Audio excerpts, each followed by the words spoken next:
उसका नाम मुबारक हो। परमेश्वर दयालु है, अनुग्रहकारी है, विलम्ब से कोप करने वाला परमेश्वर है। वो जिंदा परमेश्वर है, राजाओं का राजा, प्रभु का प्रभु है। वो अपने सिंहासन पे विराजमान है और हमारे मध्य में है। धन्य है उसका नाम। वो पवित्र परमेश्वर है। वही परमेश्वर प्रभु यीशु मसीह जला रहे हैं, और जो उससे प्यार करते हैं, जो उससे लिपटे हैं, जो अपने जी और जान से उसे प्रेम करते हैं, उन्हें लेने वो आ रहा है, न्याय करने वो आ रहा है। प्रभु यीशु मसीह जल्द आ रहा है।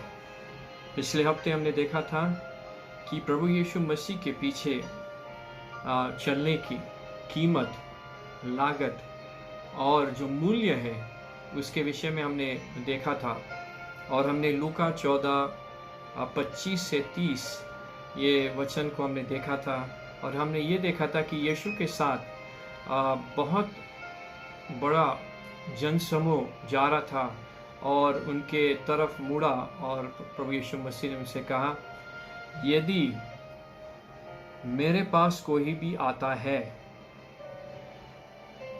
और अपने माता पिता, पत्नी और बच्चों, अपने भाइयों और बहनों और यहाँ तक अपने जीवन तक से मुझसे अधिक प्रेम रखता है, वो मेरे शिष्य नहीं हो सकता है। बड़े स्पष्ट शब्दों में इसकी पुष्टि प्रभु यीशु मसीह कर रहे हैं, क्योंकि बहुत सारी भीड़ उसके पीछे चल रहे थे। लोग बड़े स्वाद के साथ, कोई सच्चे मन से उसके पीछे चल रहे थे। कुछ ऐसे भी लोग थे जहाँ पे वो देख रहे थे क्या हो रहा है और मुझे क्या फ़ायदा, मुझे क्या लाभ है, ये सारी बातें हो रही थी। और उसने कहा कि जो कोई क्रूस उठाए मेरे बिना चलता है, वो मेरा शिष्य नहीं बन सकता। और ये भी कहा कि अगर कोई दीवार बनाना चाहे और वो पहले बैठकर उसकी मूल्यांकन ना करे, ये देखने के लिए कि उसके पूरा करने के लिए उसके पास काफ़ी कुछ है या नहीं, हिसाब किताब ना लगाए,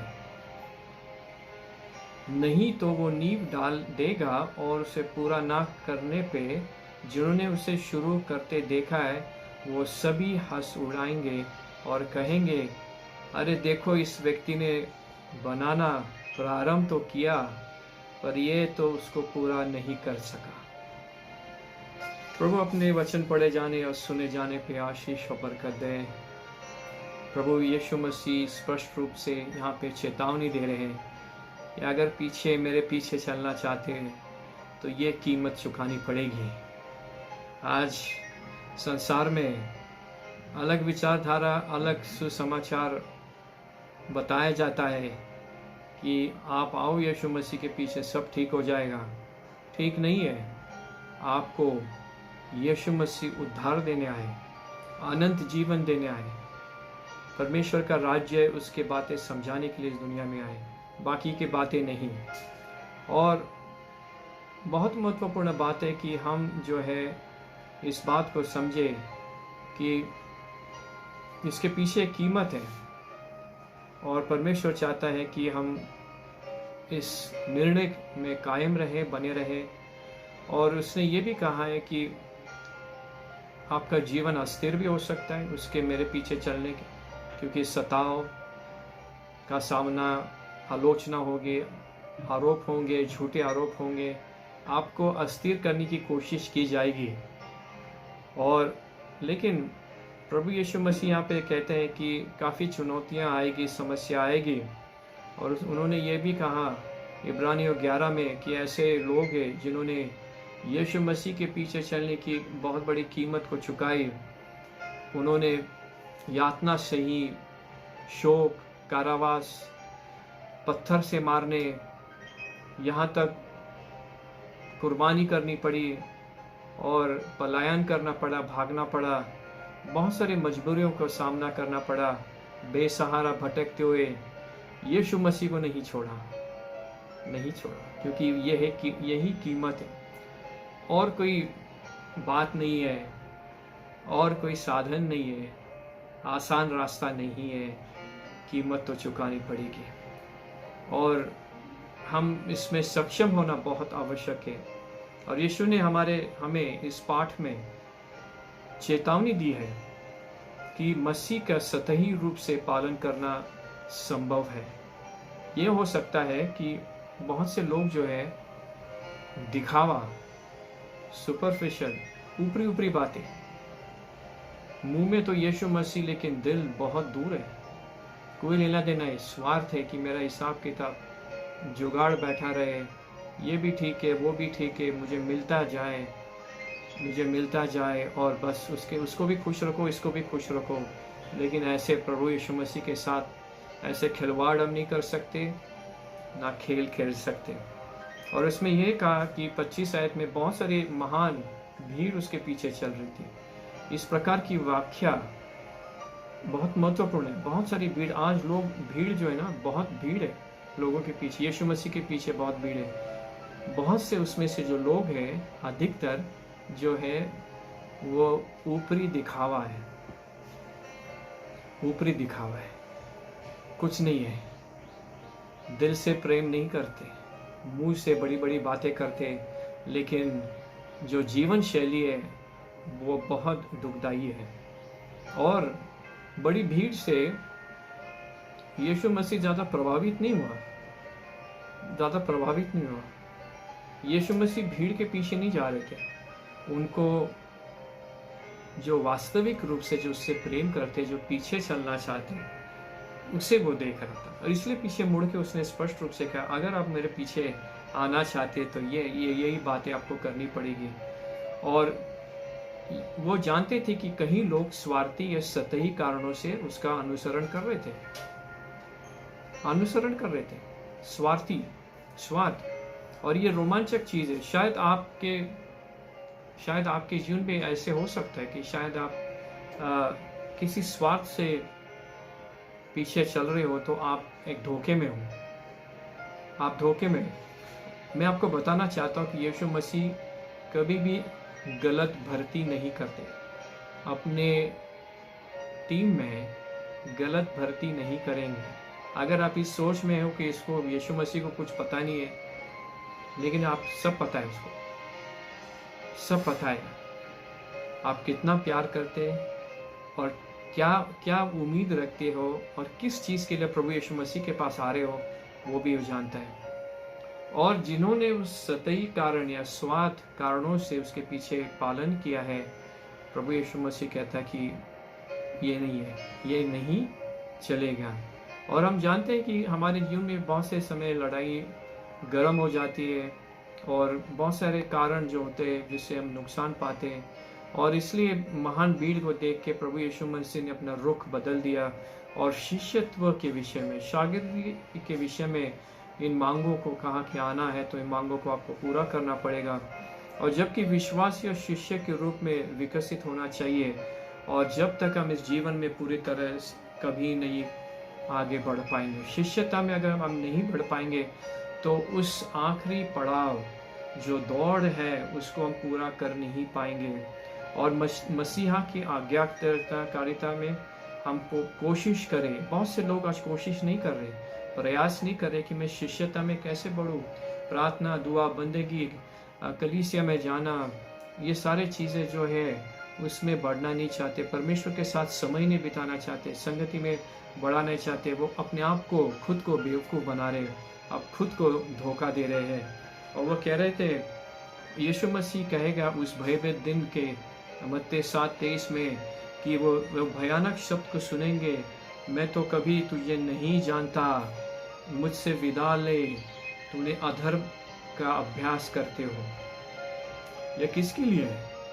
जो ऊपरी आज जीवन जी रहे हैं, यीशु मसीह के साथ खिलवाड़ करे, वो भीड़ के समान है। उसमें से ऐसे लोग हैं जो ऊपरी सिर्फ जो देखना चाहते कि क्या हो रहा है, वास्तविक रूप से ग्रहण नहीं करना चाहते, क्रूस नहीं उठाना चाहते, दुनिया के तौर तरीके अपनाना चाहते, रीति रिवाज जो है, ये करो वो करो, उससे खुश करो, उससे परमेश्वर खुश नहीं होगा। परमेश्वर कहता है, पौलुस कहते हैं इन शब्दों में, वे ईश्वर को जानने में सक्षम है, लेकिन अपने कर्मों से वो अस्वीकार करते हैं, घृणित करते हैं। आज्ञाकारी नहीं है और किसी भी काम के लिए वो लायक नहीं है। और हम देखते हैं कि बहुत महत्वपूर्ण बात है कि सही मायने में मसीह का पालन करने के लिए हमें लागत, मूल्य या कीमत पर विचार करना चाहिए। ये नहीं कि बस मन में सोच लिया, विचार शैली अलग है, जीवन शैली अलग है। यीशु ने पहले शिष्यत्व की मूल्य के कुछ भाग बताए और हमने देखा 24 अध्याय में 26-27 में उन्होंने फिर ये दृष्टांत देते हुए कहा कि जो एक सामग्री बिंदु बनाते, अर्थात एक व्यक्ति को लागत या उसकी कीमत या मूल्य पे विचार करना चाहिए जिसके पहले वो किसी काम को शुरुआत करे। और उसने ये भी कहा था, एक नमक के बारे में उन्होंने उदाहरण भी दिया था कि वास्तव में उसका अनुसरण नहीं करने की लागत का वर्णन करते हुए चेतावनी देकर निष्कर्ष पे निकलते हैं कि जिसके पास सुनने के लिए कान है वो सुने। जिसके पास कान है, परमेश्वर सबसे बातचीत कर रहा है। ये कोई नहीं कह सकता कि परमेश्वर मुझसे बातचीत नहीं कर रहा है, मुझे मौका नहीं दे रहा है, मुझे पता नहीं है और क्या हो रहा है, परमेश्वर के मेरे जीवन के विषय में क्या योजना मुझे पता नहीं। ऐसे दिखाते कि कुछ पता नहीं, लेकिन सब पता है। दुनिया की बातें सब पता है, लेकिन प्रभु के बारे में, वचन के बारे में कुछ पता नहीं। ऐसे दिखाते कि कुछ मुझे समझ में नहीं आ रहा है। इसके पहले कि हम उसको देखें, परमेश्वर कहता है कि 28 आयत में 14 वचन में कहता है, अध्याय में अधिकांश इसमें कहा है कि अगर कोई मीनार का निर्माण करने वाले आदमी को जिक्र करते हुए या युद्ध में जाने के लिए विचार करने या राजा के विषय में जिक्र करते हुए बैठे जाओ और परामर्श करो, उसका मूल्यांकन करो। और उसको कहा है कि इसी तरह हम सावधानी पूर्वक इन सारे बातों को देखिए, मूल्यांकन करें, इसकी लागत क्या है, उसकी कीमत क्या है। या नहीं करोगे तो उसका परिणाम विपरीत हो सकता है और उसका लोग या हम खुद उस दौड़ में से हम पीछे हट सकते हैं। और हमें निश्चित रूप से निम्नलिखित इतिहास के अनुरूप होना चाहिए। और यीशु मसीह ने कुछ महत्वपूर्ण बातें बताई है कि हमें 3 मूल्य जो है उसको हमें समझना है।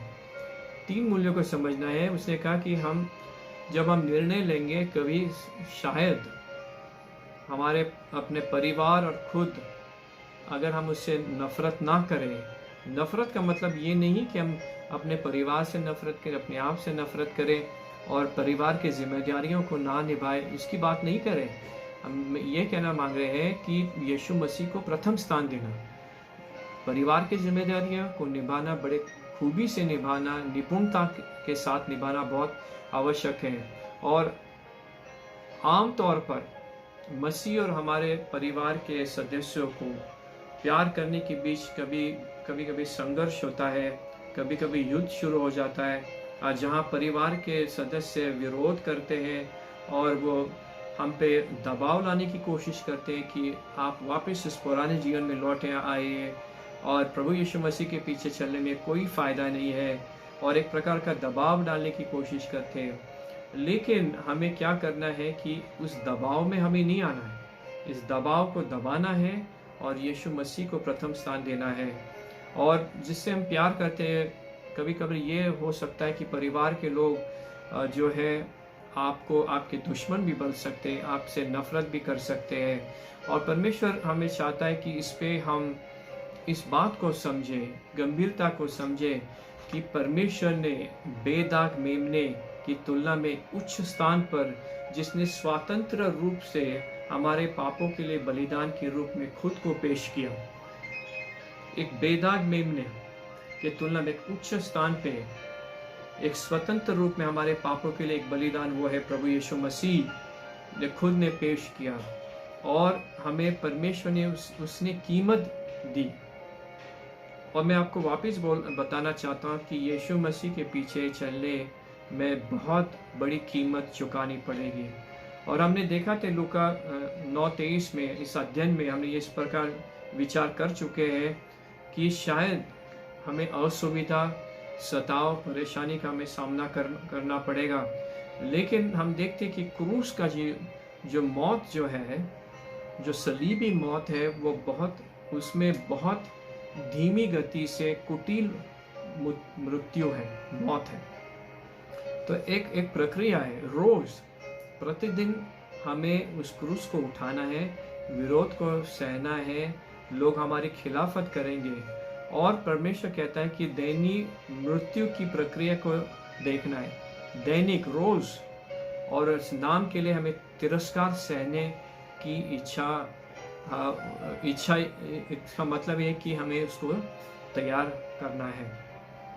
और ये बात हमें बहुत ज़रूरी है कि हम उस चीज़ को समझें, और हम इस सभी को इस स्थिति में प्रदान करते हैं। परमेश्वर चाहता है कि हम इस बात को समझें, निष्कर्ष निकालें कि यदि कोई मेरे पीछे चलना चाहता है तो अपने आप से इनकार करे और मेरे पीछे चले और उस क्रूस को उठाए। और परमेश्वर चाहता है कि हम इस बात को समझें कि सेवा करना और उस मेमने के लहू के द्वारा हमें उस बल और शक्ति हमें मिलती, हम आगे बढ़ सकते हैं। हमने ये भी देखा है कि ज़्यादातर लोग सोचते हैं कि हमें जोड़ सकते हैं, हम ज़्यादा परमेश्वर की सेवा करूँगा, लेकिन मैं पैसे की भी सेवा करूँगा। ये इनकी विचारधारा है, मुझे परमेश्वर भी चाहिए और मुझे पैसा भी चाहिए। लेकिन परमेश्वर कहता है कि दो स्वामी की सेवा हम नहीं कर सकते। अगर आप मेरी सेवा करोगे तो आप पैसे की सेवा नहीं कर सकते, दुनियादारी नहीं कर सकते।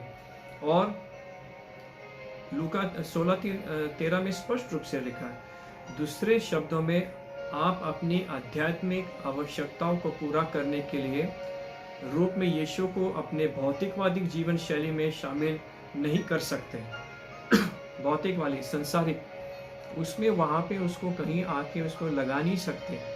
अब आध्यात्मिक आवश्यकताएं तो है, लेकिन उसके साथ साथ जीवन भौतिकशाली जो जीवन शैली है, उसमें भी हम चाहते कि ये भी चाहे और वो भी चाहे, उसकी हम उस मिलावट को हम नहीं कर सकते, क्योंकि हमें कीमत के साथ खरीदा गया है और यीशु मसीह ने अपने बेशकीमत लहू के द्वारा हमें खरीदा है। और हमें इस बात को हमें समझना है कि वही मालिक है, वही करता धरता है, वही हमें सिखाएगा। और दूसरी बात है कि उस कीमत, उस मूल्य को ये भी समझना है कि अगर उस मूल्य को हम नहीं समझेंगे, यीशु मसीह का अनुसरण करने में उस मूल्य को हम नहीं समझेंगे, तो हम क्या होगा कि एक ऐसे होंगे कि मीनार तो बना रहे हैं, जीवन बना रहे हैं, लेकिन उसकी लागत, उसके मूल्य हम नहीं समझ पा रहे। और इसी दरमियान क्या होते हैं, हम अपनी गवाही को खो बैठते, धीमी गति होती है, कुछ समझ में नहीं आता है और पीछे होना शुरू हो जाते हैं। उसकी दावा ये है कि जब मसीह बन गए थे, लेकिन लोग बोलते अरे देखो ये तो यीशु मसीह का बहुत साल पहले चल रहा था, अब बिल्कुल ठंडा पड़ गया है और पुरानी आदतों में फंस गया है, दुनियादारी है, तो एक मजाक बन जाता है। उसकी गवाही जो है, उसका अस्तित्व जो है, वो एक मजाक बन जाता है। और शैतान बहुत खुश हो जाता है कि जब हमारी गवाही बर्बाद होती है, तो शैतान बहुत खुश हो जाता है कि वापस मेरे साथ आ गया है और पुरानी बातें जो है उसमें वो वापस लौट के आया है। और इस मसीह के पीछे अनुसरण करने में हमें इस बात को हमें समझना है। और परमेश्वर ने कहा कि नमक जो है एक अन्य पदार्थों में दूषित होता है। यदि नमक जो है उसकी जो नमकपन जो अगर खो बैठे तो क्या होगा। अगर हम अपने जीवन में उस नमकपन को हम खो बैठे और जो ताजगी है, जिंदगी है, गवाही है, उमंग है और आनंद है, शांति है और वो जो प्यार है, जो जज्बा है, अगर हम उसको खो बैठे तो क्या फ़ायदा है। तो मसीह को सही मायने में अपना में पालन करने के लिए जीवन के हर चीज़ में प्रभु यीशु मसीह को हमें ऊपर रखना है। और हमें ये देखना है कि सबसे ऊपर, दुनिया के सारे रिश्तों के ऊपर, हर चीज़ों के ऊपर हकदार कौन है, वो है प्रभु यीशु मसीह, जो हमारे लिए सूली पे उसको चढ़ाया गया। निष्कर्ष क्या है? यीशु मसीह के शब्द बड़े कठोर हैं, कठिन है, स्पष्ट है, और उसकी पुष्टि वो कहता है, अगर आप मेरे पीछे आना चाहते हो तो अपने आप का इनकार करें और क्रूस उठाने के लिए तैयार हो जाए। और हम सब इसमें कभी कभी कम पड़ जाते हैं, लेकिन परमेश्वर के अनुग्रह के द्वारा हम इस क्रूस को उठा सकते हैं। और परमेश्वर चाहता है कि हम उसके साथ उसके वचन में, प्रार्थना में, भक्ति में लगातार समय को बिताएं।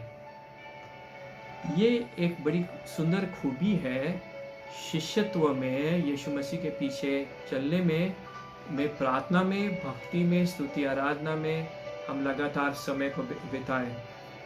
हर दिन उसके संगति करें, आज्ञाकारिता में बढ़ते जाएं, रिश्ते को मजबूत और परिपक्व करते जाएं, और दुनिया की बातों को ध्यान ना दें, रिश्तों को ज़्यादा ध्यान ना दें, सबसे ऊपर प्रभु यीशु मसीह को रखें।